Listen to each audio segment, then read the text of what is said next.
Excuse me boss, nimemaliza. Lakini kabla utoke naomba nicheki Mbele.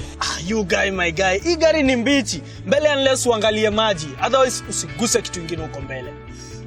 Na uongezee maji safi, kwanza mineral water. Exactly.